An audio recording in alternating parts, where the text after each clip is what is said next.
We continue now at the top of Daf Kuf Beis Amid Beis in Meseches Bava Basra. This is Bava Basra Daf 102b. On the previous Amid, the Gemara brought a Mishnah. The Mishnah is from Meseches Oholos, also brought a Meseches Nazir.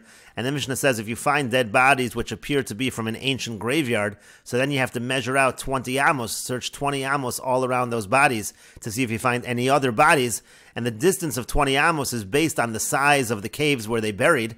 And so the Gemara had asked, why is it 20 amos? If you're going to follow the Rabbanan in terms of the dimensions that we had here in our Mishnah, the dimensions would come out that you should only be searching 18 amos.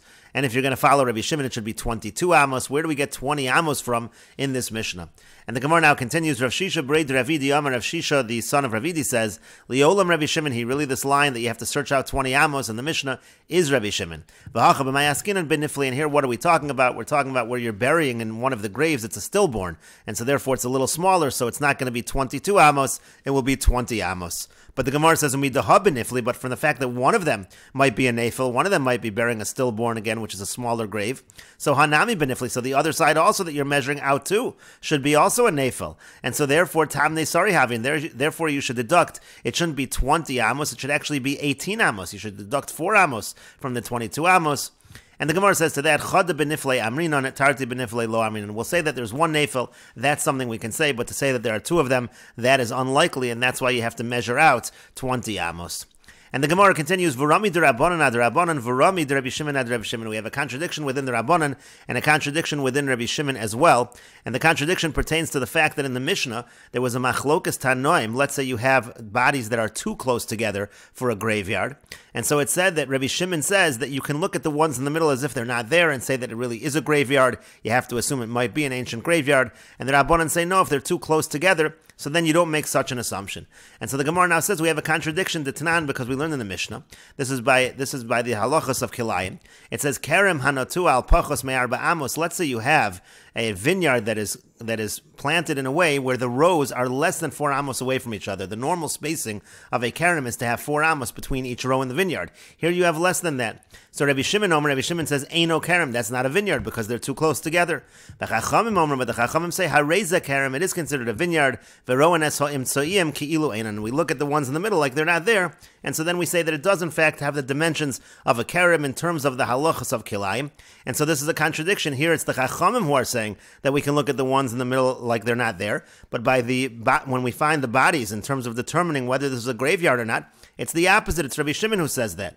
And so the Gemara says, Kasha de Rabbanan ad Rabbanan, V'kasha de Rabbi Shimon ad Rabbi Shimon. It's a contradiction within the Rabbanan, and it's a contradiction within Rabbi Shimon. And the Gemara answers, Rabbi Shimon ad Rabbi Shimon lo kasha, the contradiction within Rabbi Shimon is not difficult, because Hasam lo noti inshi adaita liyakar, because over there, people don't plant things with the intention that they're going to uproot it, and so therefore you can't just look at the ones in the middle as if they are not there. But over here, when we're talking about burial, zimnin de misar malei ben hashmasha, sometimes the night is coming, you just don't have time to do the burial, and they're going to put the body over there temporarily. So that's why when it comes to the burial, when it comes to the bodies, we can say that we view the ones in the middle as if they are not there. And the Gemara continues, Rabbanan nami lo kasha, the contradiction within the Rabbanan is also not difficult, because over here, when we're talking about the graveyard, kevan de minval, since it's something that's disgraceful, so lo mikri kever, that's not called a proper burial site to have them so close together. But over there, when we're talking about a kerem, a vineyard, meimar amar, the person surely says to himself, haimi nayo de shapir,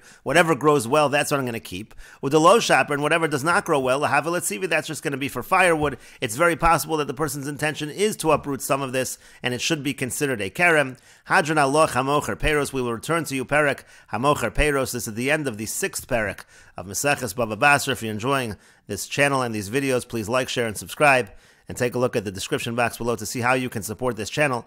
And we will now begin the 7th perek of Meseches Bava Basra. And the perek begins with the Mishnah, Ha'omer l'chaveiro beis kor afar ani mocher lach. If a person says to his friend, I'm selling you a base core of earth, and by saying the word offer, that implies that the land that's being sold is land that one can plant on. A base core is a specific amount of land.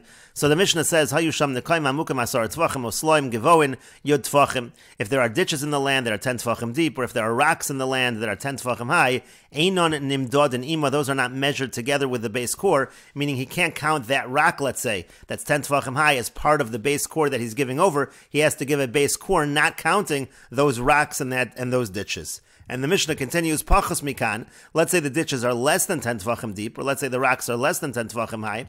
So then Nimdad and Ima, those are measured along with the land, and those count towards the base core that the seller has to give to the buyer. And the Mishnah continues, V'imamar lo kibes core offer. Let's say he doesn't say base core, but he says kibes core. I'm selling you about a base core of earth.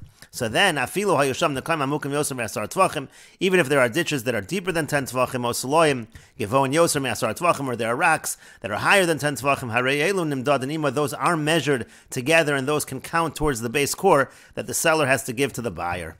And the Gemara says, Tanan Hasam, we learned in the mission over there, this is in Meseches, Erchin, Hamakdish Sadeyu, B'shas HaYovel. Let's say a person is Makdish his field, he makes his field Hektish, and this is during the times when Yovel is in effect.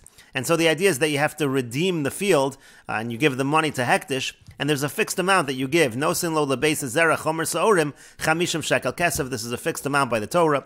For every basis zera chomer sa'orim, which is the same as a base core, the amount for the redemption is 50 shekel kesef. And the Mishnah says, Hayusham nekaim amukim yotvachim, similar to our Mishnah, if there are ditches in the land that are deeper, that are 10 tvachim deep or more, or sloim givon yotvachim, let's say there are rocks that are 10 tvachim high, and we will continue with this discussion in the next video on Daf Kuf Gimel Amud Aleph.